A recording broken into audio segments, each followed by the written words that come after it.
Hello मेरे नौनिहालो, कैसे हैं? मोशन लर्निंग में मैं श्रुति मालवीय आप लोगों का स्वागत करती हूं। आज हम बात करेंगे लेक्चर नंबर 10 एफ ब्लॉक के तत्वों की। तो एफ ब्लॉक के तत्वों के बारे में आज हम चर्चा करने वाले हैं। इसमें हम सबसे पहले बात करेंगे आंतर संक्रमण तत्व या एफ ब्लॉक के तत्व कहते किसे हैं बेटे। तो देखो, एफ ब्लॉक के तत्व वो होते हैं जिनका अंतिम इलेक्ट्रॉन, वे तत्व जिनका अंतिम इलेक्ट्रॉन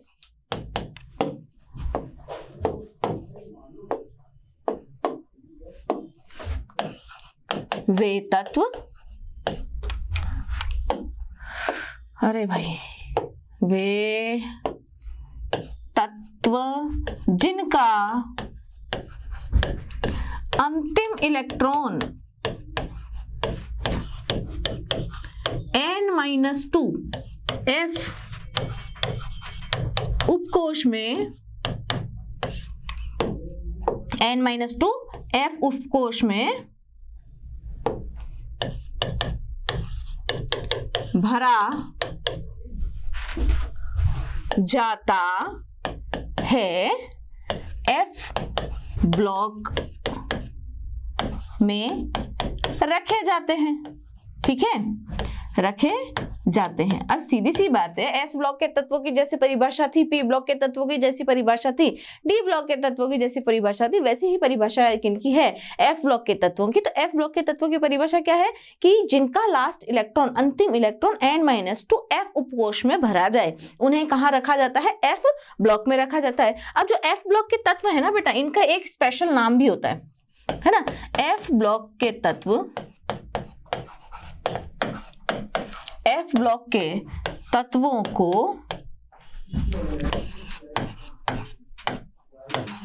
आंतर, देखो यहां लिखा हुआ है आंतर संक्रमण तत्व या आंतरिक संक्रमण तत्व भी कहा जाता है। आंतरिक संक्रमण तत्व भी कहा जाता है।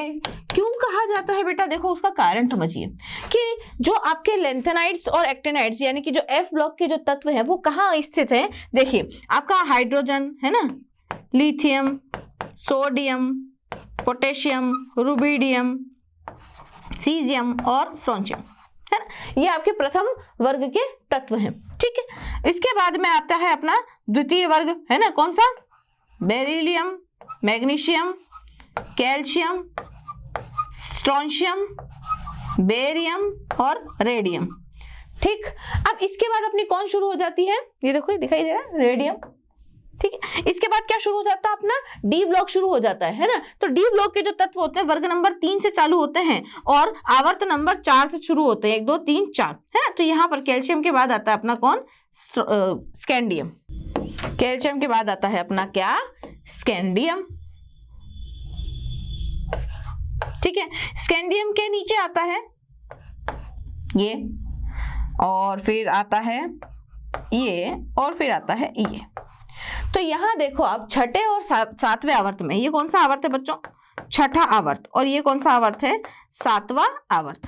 ठीक है, छठे और सातवें आवर्त में जो वर्ग 3 के लेंथेनम और एक्टिनम है ना, लेंथेनम और एक्टिनियम जो है, इनके बाद के जो 14 तत्व हैं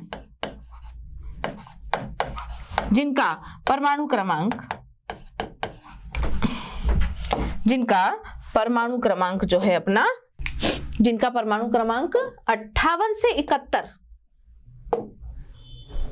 जिनका परमाणु क्रमांक 58 से 71 तक चलता है, वो कहाँ आते हैं बेटा? लेंथेनाइड श्रेणी में आते हैं। इन्हें क्या कहते हैं? लेंथेनाइड कहते हैं। बोली बात समझ में आई क्या? और एक्टिनम के बाद के जो 14 तत्व होते हैं वो भी, एक्टिनम के बाद के 14 तत्व जिनका परमाणु क्रमांक 90 से लेकर 103 तक जाता है, क्या कहलाते हैं? एक्टिनाइड कहलाते हैं। क्या कहलाते हैं बेटा? एक्टिनाइड कहलाते हैं। और ये लेंथेनाइड और एक्टिनाइड दोनों ही मिलकर के किसका निर्माण करते हैं बेटे? एफ ब्लॉक का निर्माण करते हैं, एफ ब्लॉक का निर्माण कर देते हैं। ठीक है, तो लेंथेनाइड और एक्टिनाइड दोनों मिलकर के लेंथेनाइड श्रेणी के तत्व, लेंथेनाइड ये पूरे जो तत्व होते हैं इन्हें क्या कहा जाता है, ये एक श्रेणी में आते हैं जिसे कहा जाता है लेंथेनाइड श्रेणी। और 90 से 103 तक के जो तत्व होते हैं वो दूसरी श्रेणी में आते हैं जिसे कहते हैं एक्टिनाइड श्रेणी। और ये लेंथेनाइड श्रेणी, एक्टिनाइड श्रेणी जो है वो लेंथेनम और एक्टिनम के नाम से लिया गया है। इसके बाद चतुर्थ जो वर्ग है उसके तत्व जैसे हैफनियम हुआ, रदरफोर्डियम हुआ, या फिर आगे ऐसे चलते जाते हैं। ठीक है, तो ये तत्व कहाँ उपस्थित हुए, तीसरे और चौथे वर्ग के आवर्त नंबर 6 और आवर्त नंबर 7 के तत्वों के बीच में उपस्थित हुए, है ना। तो आवर्त नंबर 6 और आवर्त नंबर 7 के बीच के जो हैलोजन थे या संक्रमण, हैलोजन नहीं, संक्रमण जो तत्व थे उनके बीच में यह उपस्थित है, इसीलिए इन्हें क्या कहा जाता है, आंतरिक संक्रमण तत्व कहा जाता है। और इनका जो इलेक्ट्रॉनिक विन्यास था वो n-1d था, इसलिए उसके भी अंदर n-2 में, है ना। तो दो कारण यहां पर हैं इसके। पहला कारण तो देखिए कि इनके अंतिम इलेक्ट्रॉन n-2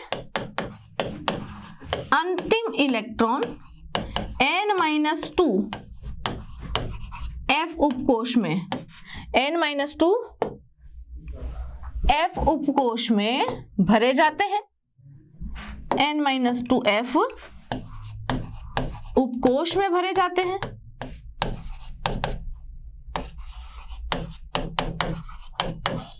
जो n-1d से भी अंदर होता है।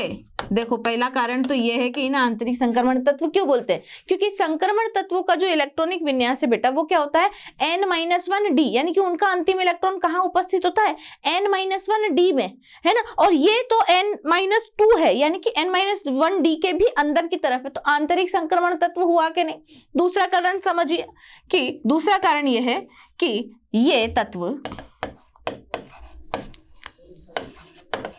आवर्त 6 तथा 7 के वर्ग 3 तथा वर्ग 4 के तत्वों के मध्य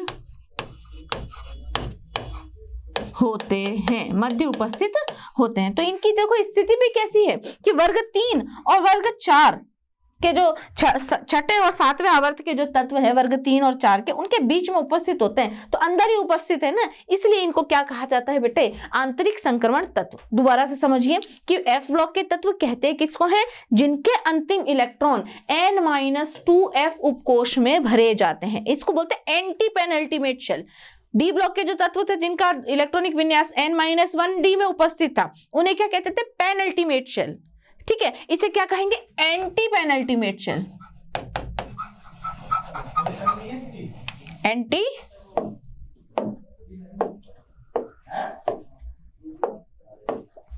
पेनल्टीमेट, एंटी पेनल्टीमेट शेल इसको कहते हैं। ठीक है, तो n-1d में जो तत्व उपस्थित होते थे तो n-1d को क्या कहा जाता था, पेनल्टीमेट शेल कहा जाता था। तो वो डी ब्लॉक के तत्व थे। एफ ब्लॉक के तत्व किन्हें कहते हैं, जिनका अंतिम इलेक्ट्रॉन n-2f उपकोश में भरा जाता है, जिसे एंटी पेनल्टीमेट शेल भी कहते हैं।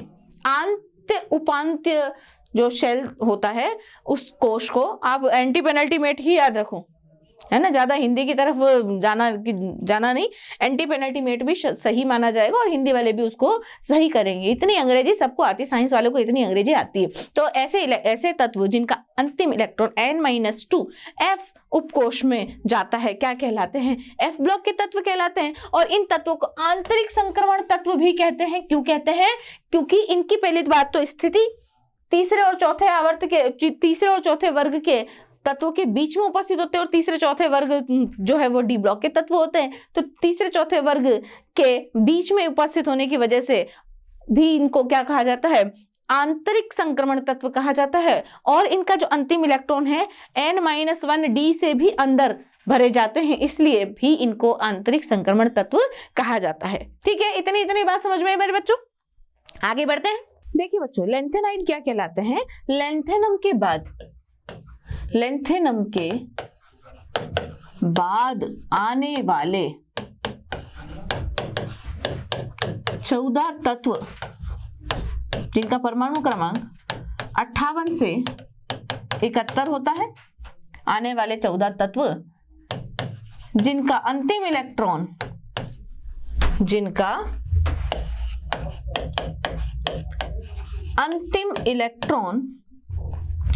4f उपकोश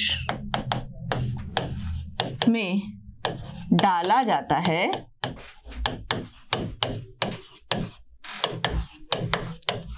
लेंथेनाइड श्रेणी के तत्व या लेंथेनाइड कहलाते हैं। देखो लेंथेनाइड श्रेणी के जितने भी तत्व है ना बेटा, उन्हें सम्मिलित रूप से लेंथेनाइड ही कहा जाता है। तो लेंथेनाइड्स कौन हुए? लेंथेनम के बाद आने वाले। लेंथेनम का परमाणु क्रमांक कितना है बच्चों? 57 है ना।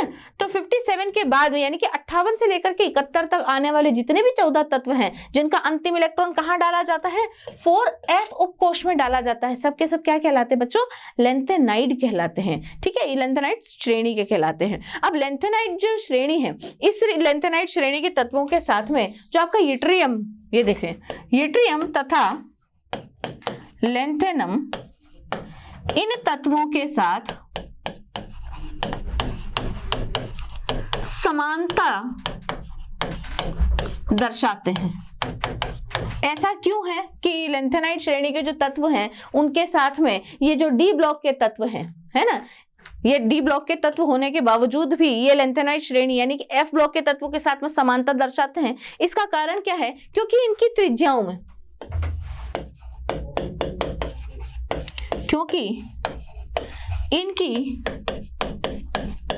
त्रिज्याओं में बहुत कम अंतर पाया जाता है। बहुत कम अंतर पाया जाता है। बहुत कम अंतर होने की वजह से क्या होती है? इनकी जो रासायनिक अभिक्रियाएं हैं वो लगभग बराबर होती हैं, है ना, और ये गुणों में भी समानता दर्शाते हैं। बहुत कम अंतर होने के कारण क्या होता है कि एक तो यूट्रियम लेंथेनम इन लेंथेनाइड्स के साथ में समानता दर्शाने का कारण क्या है? त्रिज्याओं में बहुत कम अंतर होना। और दूसरी बात क्या है कि त्रिज्याओं में बहुत कम अंतर होता है। दूसरा ये है कि लेंथेनम जो है इन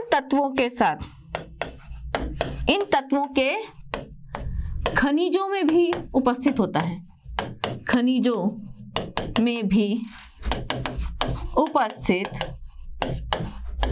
होता है। अतः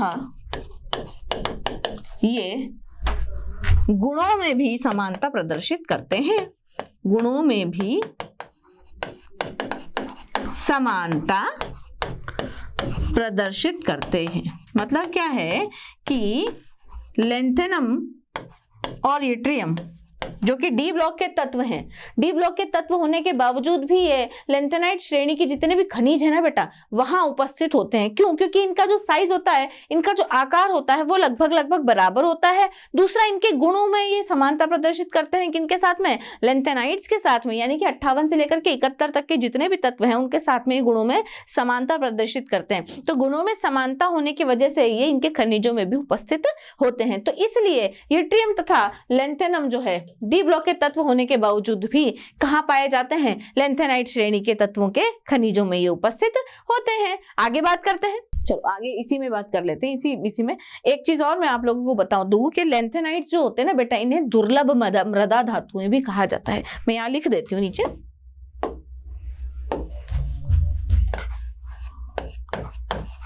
लेंथेनाइड या लेंथेनाइडों को क्या कहा जाता है बेटा? दुर्लभ मृदा धातुएं भी कहा जाता है। क्यों कहा जाता है दुर्लभ मृदा धातुएं? बोलिए। लेंथेनाइडों को दुर्लभ मृदा धातुएं क्यों कहा जाता है? इसलिए क्योंकि वो मृदा में बहुत कम मात्रा में उपस्थित होती हैं? नहीं, ये इसका कारण नहीं है।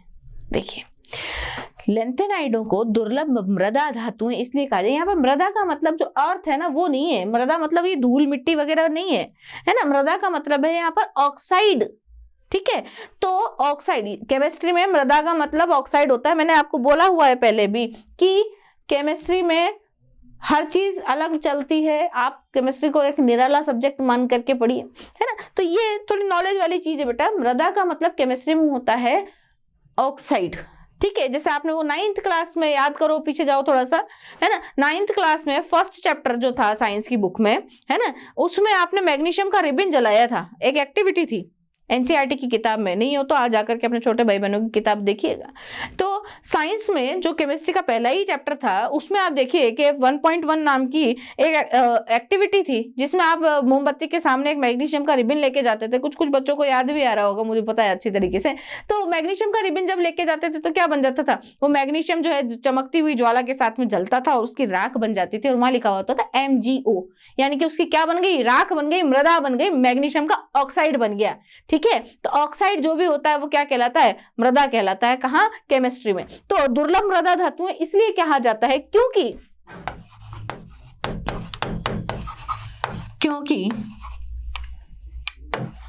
इनके ऑक्साइड बहुत विरल होते हैं, यानी कि ऑक्साइड बनते ही नहीं है।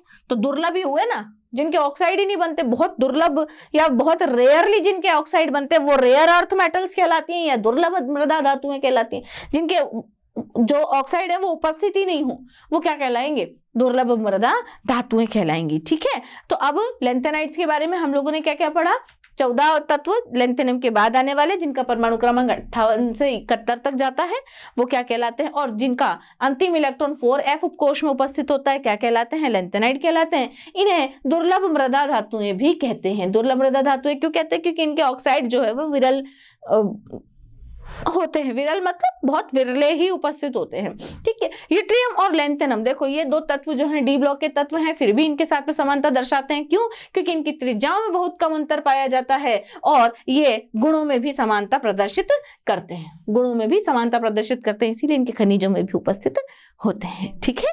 आगे चलते हैं। अब देखो लेंथेनाइडों के इलेक्ट्रॉनिक विन्यास पर हम लोग चर्चा करते हैं। अब जितने भी लेंथेनाइड तत्व हैं वो देखो मैंने यहाँ पर आप लोगों के सामने नाम सहित लिख दिए। कुछ बच्चों को ऐसा लगता होगा कि भाई नाम नहीं बताती है मैडम, तो मैं नाम भी चलो बता ही देती हूँ, है ना। तो पहले तो हम इनको याद कर लें, है ना, कि इनको याद कैसे किया जाए, है ना। ये रहा सीरियम, है, praseodymium, neodymium, promethium, samarium, europium, gadolinium, terbium, dysprosium, holmium, erbium, thulium, ytterbium और ल्यूटिशियम।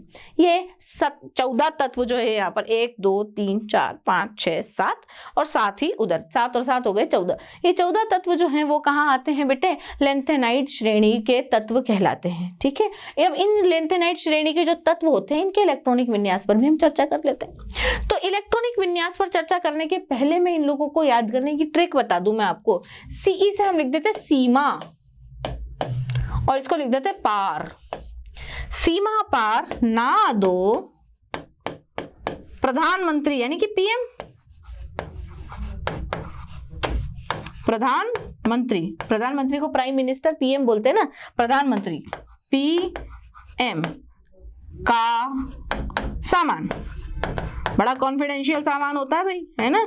अगर सीमा पार दे दिया तो फिर क्या हो जाता है, लड़ाई वड़ाई हो जाती है, युद्ध हो जाते हैं, है ना, और आप जेल में चले जाते हो। तो सीमा पार ना दो पीएम का सामान, और अगर दे दिया तो क्या कहलाओगे, यू गद्दार। क्या कहलाओगे, यू, ईयू वाला यू, गद्दार। ये गद्दार है ना, गैडोलिनियम गद्दार।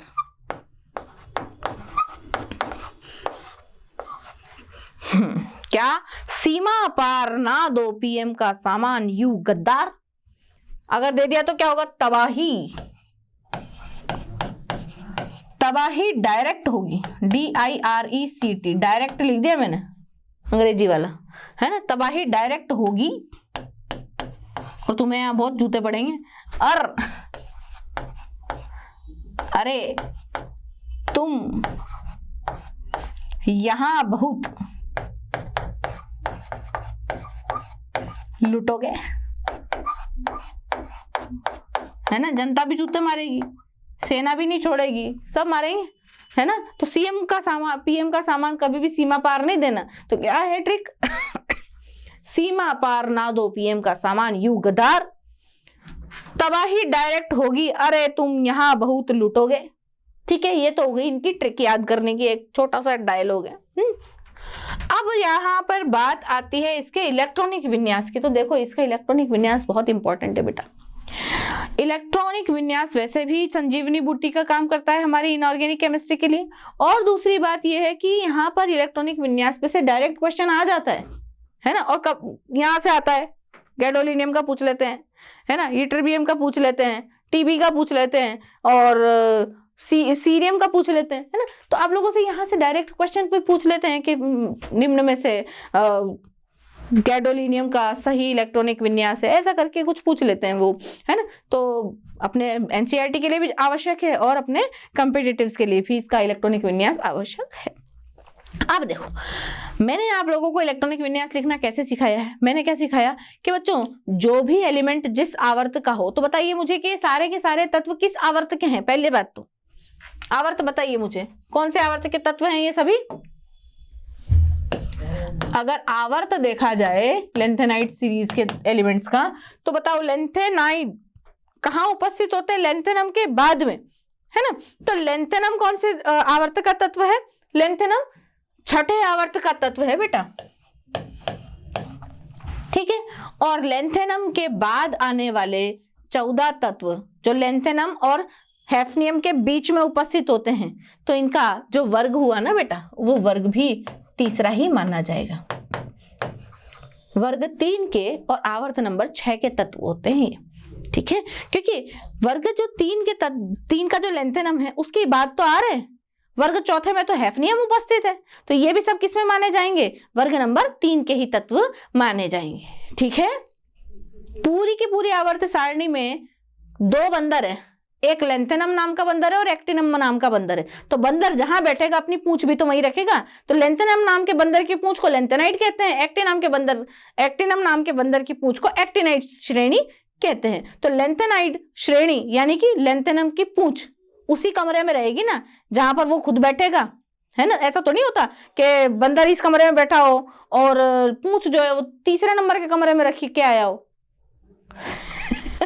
ऐसा नहीं होता ना। तो बिल्कुल आप लेंथेनम जो आवर्त और जो वर्ग लेंथेनम का होगा वही लेंथेनाइड श्रेणी का होगा, और ऐसा ही एक्टिनम के लिए भी होगा, क्योंकि ये दोनों क्या है? पूंछ वाले बंदर है। बड़ी लंबी सी पूंछ है इनकी 14 एलिमेंट वाली, ये रहे वो 14 एलिमेंट, ठीक है। तो लेंथेनम की पूंछ के बारे में बात कर रहे हैं हम। तो आवर्त नंबर 6 के तत्व हैं और वर्ग नंबर 3 के ये तत्व होते हैं, ठीक है। अब आवर्त नंबर 6 के जो तत्व होते हैं बेटे, उनका इलेक्ट्रॉनिक विन्यास लिखने के पहले हम कौन से आवर्त की जो अक्रिय गैस है उसको लगाएंगे? बोलो।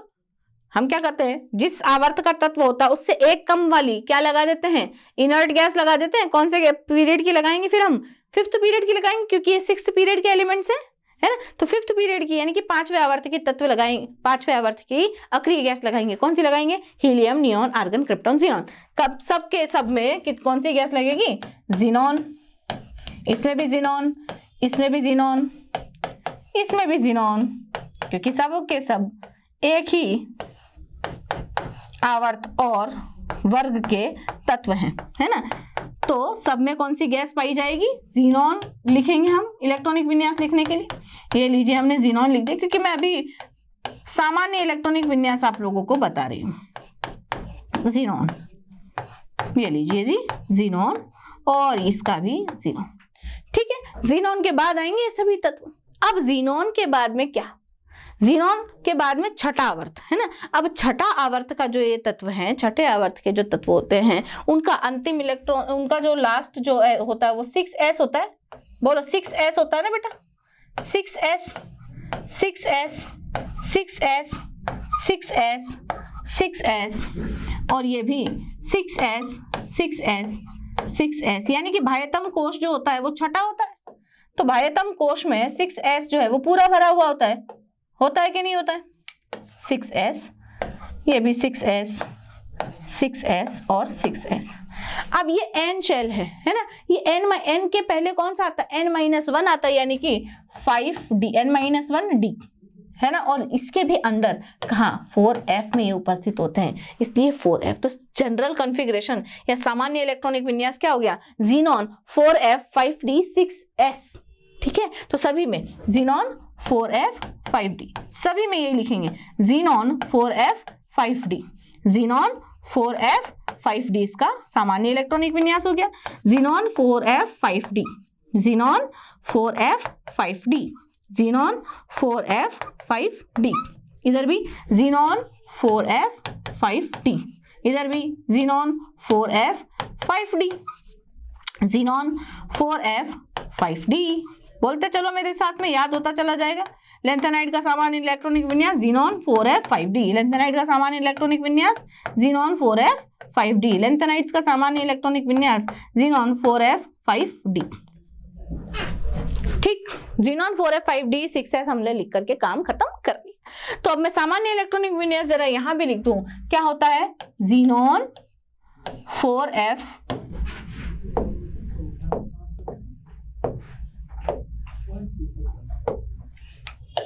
4f में हम शुरू करेंगे इलेक्ट्रॉन भरना, और 5d में 0 से लेकर के 1 इलेक्ट्रॉन, और 6s में पूरे के पूरे 2 इलेक्ट्रॉन, 1 से लेकर 14 तक के इलेक्ट्रॉन यहाँ पर उपस्थित होंगे। तो इस तरह के ये हमने एक जनरल इलेक्ट्रॉनिक कॉन्फ़िगरेशन बना दिया। अब अब देखो जनरल इलेक्ट्रॉनिक कॉन्फ़िगरेशन में, जनरल सामान्य इलेक्ट्रॉनिक विन्यास में 6s में कितने इलेक्ट्रॉन है बेटा, 2 इलेक्ट्रॉन है। तो जब आप 6s को पार करते हुए आगे आएंगे तो 6s में पूरे 2 इलेक्ट्रॉन भरे होंगे, तभी इसको पार करते हुए आगे आप आओगे 5d में, है ना। और 5d के भी अंदर वाला जो कोश होता है, यानी कि चौथा कोश, वहां 4f में इसके इलेक्ट्रॉन उपस्थित होते हैं। तो 6s2 यहाँ पर पूरे में आ गया। अब देखो 4f में 2 और 8 नहीं भरना, इसकी ट्रिक है क्या, कि 2 और 8 नहीं भरना, और 7 और 14 2 बार भरना है। तो देखो 1 से शुरू कर देते हैं अपन गिनती में, जरा इसको पेन को चेंज कर देती हूँ। तो 4f में पहले हम इलेक्ट्रॉन भरेंगे, फिर अपन वही गिनती करेंगे जैसे अपन ने डी ब्लॉक में करी थी, है ना। डी ब्लॉक के तत्वों का इलेक्ट्रॉनिक कॉन्फ़िगरेशन बनाते समय हम लोगों ने 3 से गिनती चालू की थी, है ना, और 3 से गिनती चालू करते हुए हमने इलेक्ट्रॉन्स को मैनेज कर दिया था। बिल्कुल उसी प्रकार यहाँ पर काम करेंगे, क्या कि इनका सामान्य इलेक्ट्रॉनिक विन्यास तो होता है बेटा क्या, ज़ीनॉन 4f 5d 6s में 2 इलेक्ट्रॉन पूरे भरे हुए होते सभी में। ठीक है, अब हम क्या करेंगे, 4f में इलेक्ट्रॉन भरेंगे। ठीक है, और 4f में कितने इलेक्ट्रॉन नहीं भरेंगे, 2 और 8 इलेक्ट्रॉन नहीं भरेंगे, 7 और 14 इलेक्ट्रॉन 2 बार भरेंगे। तो हम पहले 4f का काम निपटा देते हैं। 4f में 1 भरेंगे, 2 नहीं भरेंगे तो फिर 3 भरेंगे, 4 5 6 7 और 7। देखो 7 2 बार भरने के लिए बोला है ना, तो 4f में 7 2 बार, 2 और 8 नहीं भरना है, 2 नहीं भरा हमने, अब 8 भी नहीं भरेंगे, सीधा क्या भरेंगे 9 10 11 12 13, ये 14 और ये भी 14। बोलो हो गए सब कंप्लीट, है ना। 2 और 8 नहीं भरा 4f में, 7 और 14 2 बार भर दिया, अच्छी बात हो गई। अब मैडम बताओ तो सही है कि डी क्यों लिखा हुआ है, डी अब बचे हुए कॉन्फ़िगरेशन को भरने के लिए लिखा हुआ। अब देखो आप कहाँ आए, छठे आवर्त में आए, है ना, ये कहाँ है, छठे आवर्त में उपस्थित है, वर्ग नंबर 3 में उपस्थित है। परंतु वर्ग नंबर 3 में तो ऑलरेडी एक आदमी प्रेजेंट है, कौन, लेंथेनम, और लेंथेनम की ये तो पूंछ है ना, तो पहले आदमी आएगा फिर पूंछ आएगी ना। अरे बंदर अगर आपके घर में ऐसे प्रवेश कर रहा है तो पहले बंदर घुसेगा कि उसकी पूंछ घुसेगी, पहले बंदर ही घुसेगा, देन फिर पूंछ आएगी। तो बंदर कौन से नंबर का आदमी है, 3 नंबर का आदमी। देखो छठे 5वां आवर्त आपने लिख दिया ज़ीनॉन में 5वां आवर्त खत्म हो गया। अब आप कहाँ आ गए, छठे आवर्त में आ गए। छठे आवर्त का पहला तत्व कौन है, एस ब्लॉक में है, और दूसरा तत्व भी कहाँ है, एस ब्लॉक में ही है। तीसरा तत्व कौन है, लेंथेनम है। तो 1 2 3 के बाद में चौथा आदमी है ना, तो गिनती कहां से शुरू होगी बेटा, 4 से, है ना। तो 4 से गिनती शुरू हो गई तो कितने इलेक्ट्रॉन भरे जाएंगे, 4 नंबर से इलेक्ट्रॉनों की गिनती चालू होगी। ठीक है, ज़ीनॉन के बाद में पहला इलेक्ट्रॉन तो उधर दिया था वर्ग 1, दूसरा इलेक्ट्रॉन वर्ग 2 वाले तत्व को, तीसरा इलेक्ट्रॉन वर्ग 3 वाले लेंथेनम को, और चौथा इलेक्ट्रॉन किसको देंगे हम, सीरियम को देंगे, है ना। तो सीरियम से अब हम 4 नंबर से गिनती शुरू कर देते हैं। तो देखो 2 ये रहे, 1 ये रहा, 3, तो ये 1 और लगा दो यहाँ, 4 हो गए। 4 के बाद में 5 हो गए, फिर ये 6 हो गए, ये 7 हो गए, ये 8 हो गए, ये 9 हो गए और ये 10 नहीं हुए। देखो 7 और 2 9 ही हुए ना, 10 करने के लिए डी में 1 लगा दो, बाकी में सब में 0 आ रहा है, देख ले, देख रहे हैं आप, देख पा रहे हैं अच्छी तरीके से। तो 7s4 गैडोलीनियम का इलेक्ट्रॉनिक कॉन्फ़िगरेशन क्या हो गया बेटा, ज़ीनॉन 4f7 5d1 6s2, है ना। गिनती हमने 3 से चालू करी थी, सॉरी 4 से चालू करी थी, 4 5 6 7 8 9 10 इलेक्ट्रॉन यहाँ तक कंप्लीट हो गए। 10 के बाद में देखो 11 इलेक्ट्रॉन, तो देखो 9 और 2 11 हो रहे हैं, यानी कि डी को कोई इलेक्ट्रॉन नहीं मिलेगा। 11 के बाद में 12, यानी कि 10 और 2 12 हो रहे हैं, तो डी में कोई इलेक्ट्रॉन नहीं आएगा। 12 के बाद में आते 13, 11 और 2 हो गए 13, तो यानी कि डी में कोई इलेक्ट्रॉन नहीं है। 13 के बाद में 14, यानी कि 12 और 2 4 और हो रहे, 12 और 2 14 हो रहे, 14 हो रहे हैं, तो डी में कोई इलेक्ट्रॉन नहीं है। 14 के बाद में 15, यानी कि 13 और 2 हो गए 15, तो डी में कोई इलेक्ट्रॉन नहीं आएगा। 4f मतलब 14, 15 के बाद में 16 आता है, तो 14 और 2 16, 16 के बाद में कोई इलेक्ट्रॉन नहीं बचा, इसलिए डी में 0 इलेक्ट्रॉन। और 16 के बाद आता है 17, तो 14 और 2 हुए 16, 1 इलेक्ट्रॉन बच गया, जिसको हम डाल देंगे 5d में। तो यहाँ आपको इलेक्ट्रॉनिक कॉन्फ़िगरेशन इस प्रकार का देखने को मिला। इस कॉन्फ़िगरेशन में आपने क्या देखा कि सीरियम का कॉन्फ़िगरेशन क्या आया, ज़ीनॉन 4f1 5d1 6s2। हाँ जी, इसका प्रेसियोडीमियम का xenon 4f3 5d0 6s2। Neodymium का xenon 4f4 5d0 6s2। Promethium का xenon 4f5 5d0 6s2। Samarium का xenon 4f6 5d0 6s2। Europium का ज़ीनॉन 4f7 5d0 6s2 और गैडोलीनियम का xenon 4f7 5d1 6s2। Terbium का xenon 4f9 5d0 6s2। Dysprosium का xenon 4f10 dysprosium, हाँ जी dysprosium, ऐसे तोड़ लिया करो। जो चीज आप लोगों को कठिन लगे ना, डिवाइड एंड रूल, अंग्रेज शासन करके गए थे हमारे ऊपर 100 सालों तक, क्यों, डिवाइड एंड रूल, इसीलिए, है ना। तो आपको जो भी कठिन शब्द लगे ना, या जो भी चीज कठिन लगे, पढ़ाई भी कठिन लगे, तोड़ो, छोटे छोटे भागों में बांट दो और फिर राज करना शुरू कर दो, ठीक है। तो डिस्पोरियम का कॉन्फ़िगरेशन या विन्यास है ज़ीनॉन 4f10 5d0 6s2। अगले वाले का देखो, होल्मियम का xenon 4f11 5d0 6s2। Erbium का xenon 4f12 5d0 6s2। Thulium का xenon 4f13 5d0 6s2। Yttrium का है ज़ीनॉन, अच्छा एक होता है यट्रियम जो वाई डी ब्लॉक का, स्कैंडियम के नीचे वाला, है ना, और ये यटर्बियम है ना, दोनों में अंतर है बेटा। तो इसका इलेक्ट्रॉनिक कॉन्फ़िगरेशन है ज़ीनॉन 4f14 5d0 6s2। और ल्यूटीशियम, हाँ ल्यूटीशियम, TIUM को टीएम मत पढ़ देना, ल्यूटेटियम मत कर देना इसको, ल्यूटीशियम नहीं तो लूट हो गया, सीधा चलने दो LU।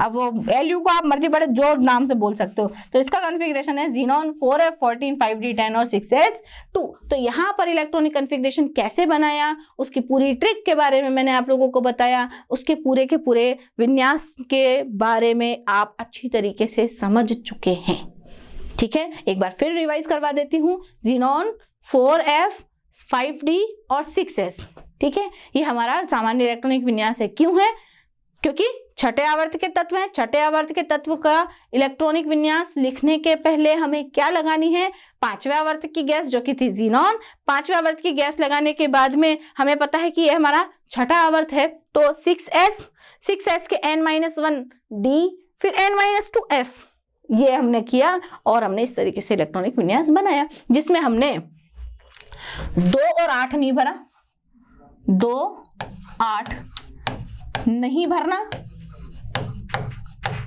और 7 और 14 2 बार भरना है, 2 बार।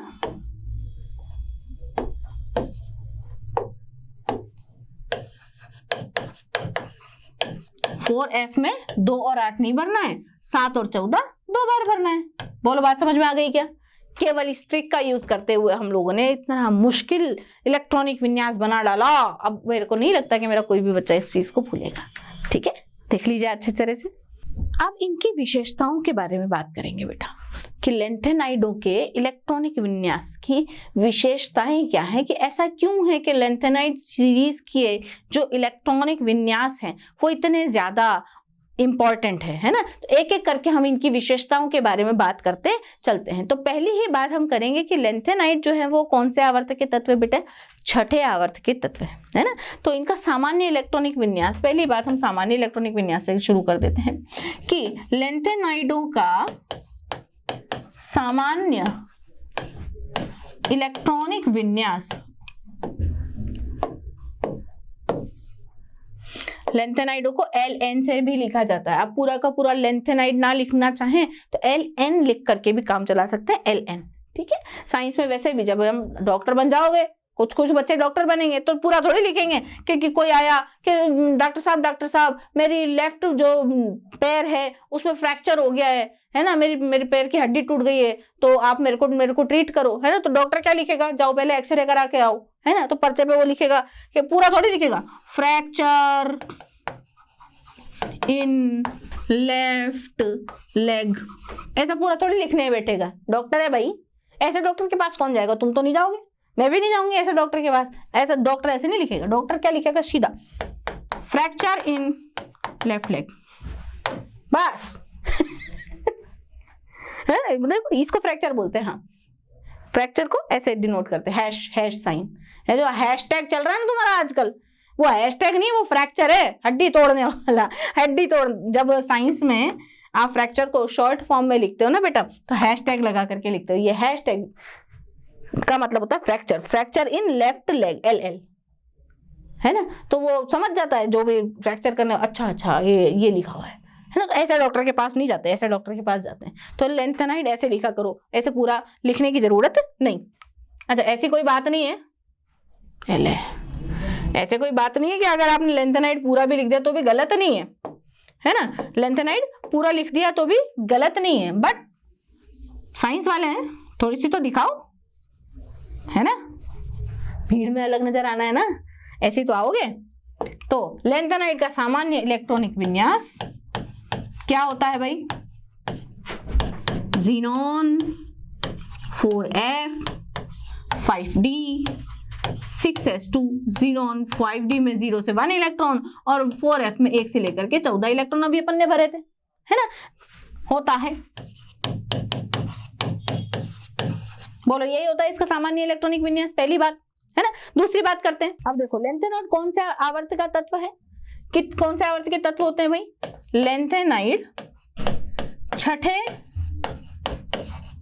आवर्त के तत्व होते हैं। अतः इनमें 6 कोश होते हैं। कितने कोश होते हैं भाई, जितने आवर्त होते हैं उतने ही कोश होते हैं, है ना। कितने कोश उपस्थित हैं, छठे। अब कोई एलिमेंट अगर पहले आवर्त का है तो उसमें कितने कोश होंगे, एक ही कोश होगा, 1s ओनली, है ना। दूसरे आवर्त के तत्वों में 2 कोश होंगे, ठीक है, 2s, 1s भी होगा, 2s भी होगा और 2p भी होगा। तो 1s एक कोश, 2s और 2p मिलकर के दूसरा कोश, ठीक है। LMN, वो KLMN आपने बनाया था ना, n बराबर 1 को फर्स्ट शेल, जिसका आपने K नाम दिया था, n बराबर 2 को L शेल, जिसको आपने L नाम दिया था, है ना, ऐसे वाली। तो कितने कोश उपस्थित होंगे भाई, छठे आवर्त में है तो 6 कोश उपस्थित होंगे, 7वें आवर्त में होगा तो 7 कोश उपस्थित होंगे, ठीक है। तो ये तत्व कहाँ उपस्थित है, छठे आवर्त में उपस्थित है। तो कितने कोश उपस्थित होंगे, 6 कोश उपस्थित होंगे। तो बात ये नहीं है कि 6 कोश उपस्थित है, बात क्या है कि इनमें से आंतरिक 3 कोश, है ना, वो 1s 2s 2p 3s 3p 3d, ये सब है, 3 कोश पूर्ण भरे होते हैं, पूर्ण भरे होते हैं। मतलब अंदर के जो 3 कोश होते हैं ना, वो तो पूरी तरीके से भरे हुए होते हैं, परंतु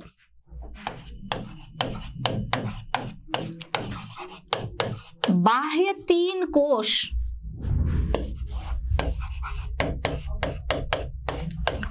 अपूर्ण होते हैं। ये इसकी विशेषता है।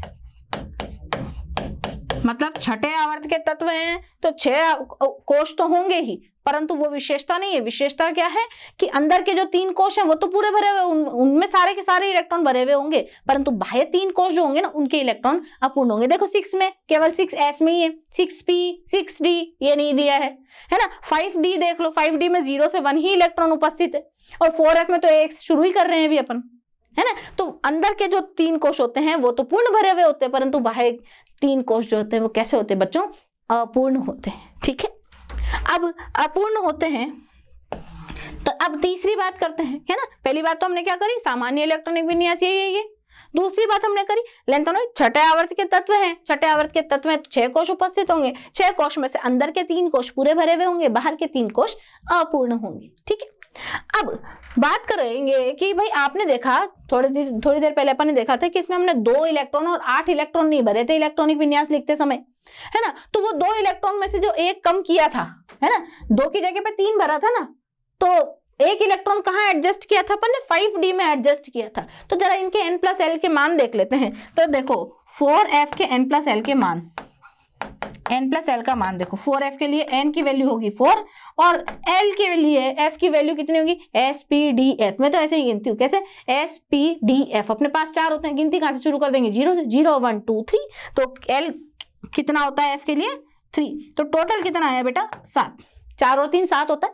और 5d के लिए भी देख लेते हैं, 5d के लिए n+l की वैल्यू देखो, n की वैल्यू कितनी भाई 5 और d की वैल्यू वही spd, है ना। तो 0 1 2, ये लो जी 2, तो कितने हो गए 7। अरे भाई n+l की वैल्यू तो दोनों की सेम आ गई, है ना। तो दोनों के लिए n+l का मान समान होता है ना। और जब 2 उपकोश जिनके लिए n+l का मान समान होता है तो इलेक्ट्रॉन पहले किसे दिए जाते हैं, जिसके लिए n की वैल्यू कम हो, n का मान कम हो। तो बताओ n का मान यहाँ पर 5 है, यहाँ पर 4 है, इसलिए इलेक्ट्रॉन पहले किसको दिए, 4f को दिए। ठीक है, अच्छी बात है। परंतु 4f का एक इलेक्ट्रॉन 5d में क्यों जा रहा है, ये तो अफबाउ के नियम के विरुद्ध चल रहा है, विचलन प्रदर्शित कर रहा है अफबाउ के सिद्धांत से, है ना। तो 5d और 4f में इसका मतलब है कि इलेक्ट्रॉनों का क्या चल रहा है, विनिमय चल रहा है। क्यों चल रहा है, क्योंकि इनके लिए n+l क्या जो मान है बेटा वो समान है ना।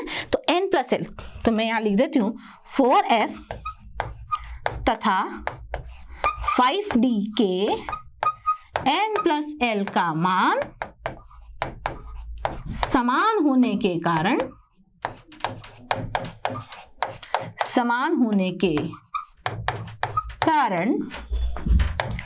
इनमें इलेक्ट्रॉन विनिमय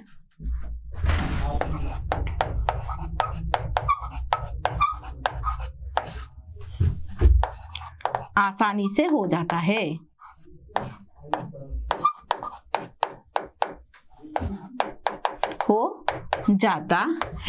और ये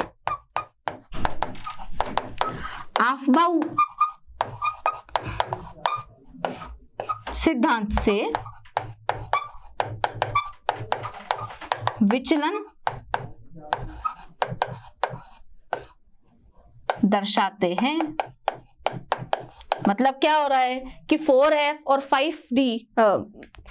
5d के n+l के मान समान है, तो इसलिए 4f के इलेक्ट्रॉन 5d में, 5d के इलेक्ट्रॉन 4f में आसानी से इलेक्ट्रॉनों का विचलन या इलेक्ट्रॉनों का विनिमय हो जाता है ना। इलेक्ट्रॉन का विचलन या विनिमय, जो इलेक्ट्रॉन ट्रांसफर है, इलेक्ट्रॉन का ट्रांसमिशन है, वो बड़ी आसानी से हो जाता है। तो फिर अफबाउ बेचारा क्या ही करेगा, है ना। तो अफबाउ सिद्धांत फेल हो जाता है यहाँ पर। तो कभी भी अफबाउ प्रिंसिपल से इलेक्ट्रॉनिक विन्यास नहीं बनाना है। पहली बात सीख यहाँ से यही मिलती है कि आप जो पढ़ते थे ना n+l का रूल, हुंड का रूल, पाउली का रूल, ये 3 मिला करके अफबाउ सिद्धांत बनता था, है ना। इससे अगर आपने वो था ना बोरबरी स्कीम, बहुत बुरी स्कीम है वो, बोरबरी स्कीम नहीं है वो, बहुत बुरी स्कीम है। उससे कभी इलेक्ट्रॉनिक विन्यास मत बनाना भाई। यदि उससे इलेक्ट्रॉनिक विन्यास बनाया होता ना तो आपको यहाँ पर 2 इलेक्ट्रॉन भरने पड़ते, तब जाकर के 1 इलेक्ट्रॉन यहाँ आता।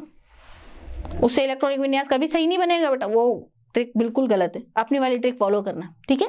तो अफबाउ सिद्धांत से विचलन प्रदर्शित हो रहा है यहाँ पर, क्योंकि इनके n+l की वैल्यू समान है।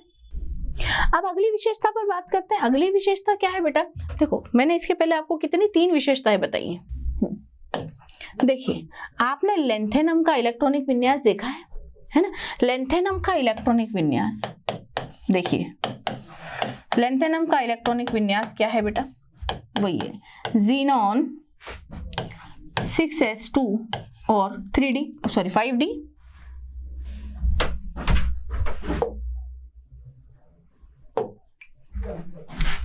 ज़ीनॉन, अरे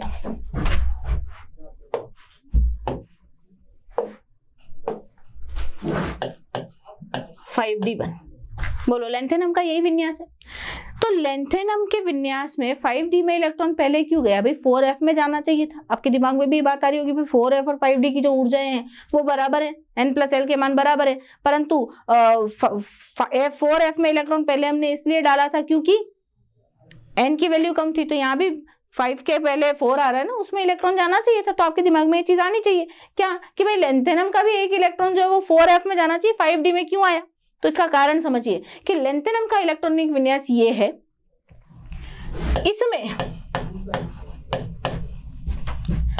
5d की ऊर्जा 4f से कम होती है बेटा। 5d की ऊर्जा 4f से कम होती है। अब 4f से कम होती तो इसलिए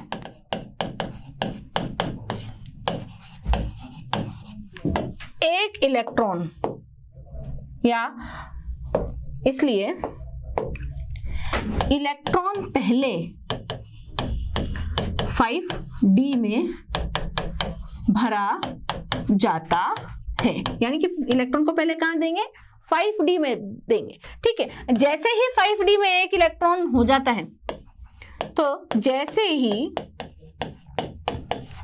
5d में एक इलेक्ट्रॉन भरा जाता है, इसकी ऊर्जा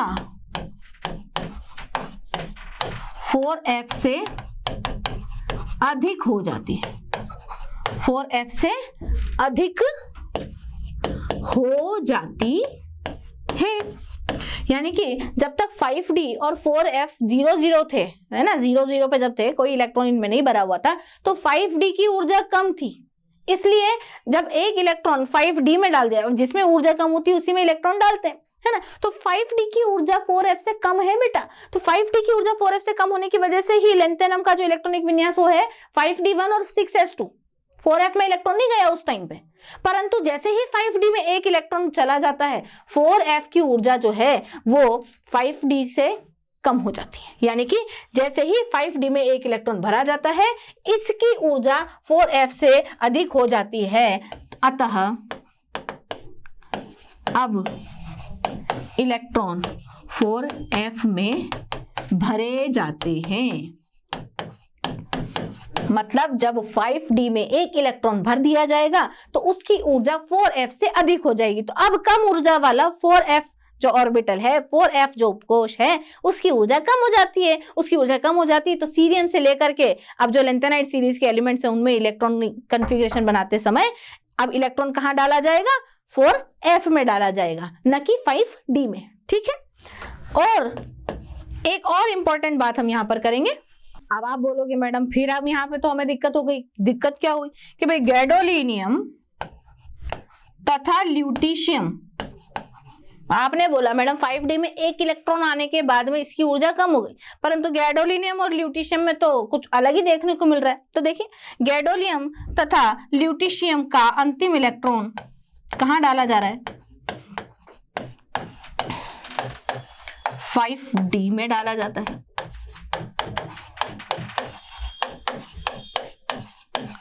देखिए इलेक्ट्रॉनिक कॉन्फ़िगरेशन भी बता देती हूँ। गैडोलिनियम का इलेक्ट्रॉनिक कॉन्फ़िगरेशन देखिए आप, ज़ीनॉन 4f7 5d1 और 6s2, है ना। और ल्यूटीशियम का भी देखो आप, ज़ीनॉन 4f14 5d1 और 6s2। भाई ये तो 4f8 होना चाहिए था, है ना, ये ऐसा क्यों हुआ। तो गैडोलिनियम और ल्यूटीशियम में 5d में अंतिम इलेक्ट्रॉन डाला जाता है। इसका कारण क्या है कि 4f7 तथा 14 अर्धपूरित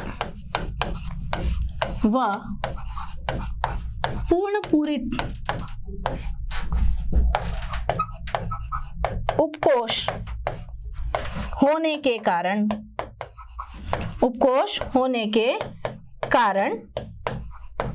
इनके विन्यासों के